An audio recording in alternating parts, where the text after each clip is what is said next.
রাসূলুল্লাহ সাল্লাল্লাহু আলাইহি সাল্লামের 4 জন পুত্র সন্তান ছিলেন। তারপর আল্লাহ রাব্বুল আলামিন এই জায়গায় বলতেছেন, কি বলতেছেন? মা কানা মুহাম্মাদুন আবা আহাদিম মির রিজালিকুম ওয়ালাকির রাসূলুল্লাহ। হে রাসূল, আপনি প্রাপ্ত বয়স্ক কোনো পুরুষের পিতা নন। ওয়া খাতাবান নাবিয়্যিন, এবং আপনি সর্বশেষ নবী। বলেন সুবহানাল্লাহ। আমাদের কথা হবে আজকে খাতামুন নাবিয়্যিন নিয়ে। আল্লাহ রাব্বুল আলামিন তার হাবিবকে 4 জন পুত্র সন্তান দেওয়ার পরেও বলতেছেন আপনি কোনো প্রাপ্তবয়স্ক পুরুষের পিতাই নন। অর্থাৎ এই কথা দ্বারা বোঝা যায় রাসূলুল্লাহ সাল্লাল্লাহু আলাইহি ওয়াসাল্লামের যে 4 জন পুত্র সন্তান ছিলেন, ওনারা প্রাপ্তবয়স্ক হওয়ার পূর্বেই আল্লাহ রাব্বুল আলামিন তাদেরকে দুনিয়া থেকে নিয়ে গেছেন। বলেন সুবহানাল্লাহ।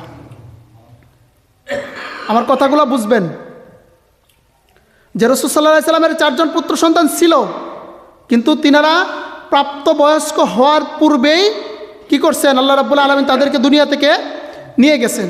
কেন? কারণ পূর্বের ইতিহাস খুঁজলে দেখা যায় নবীর পুত্র নবী হয়ে যাইত। অধিকাংশ সময় নবীর পুত্র নবী হইতো।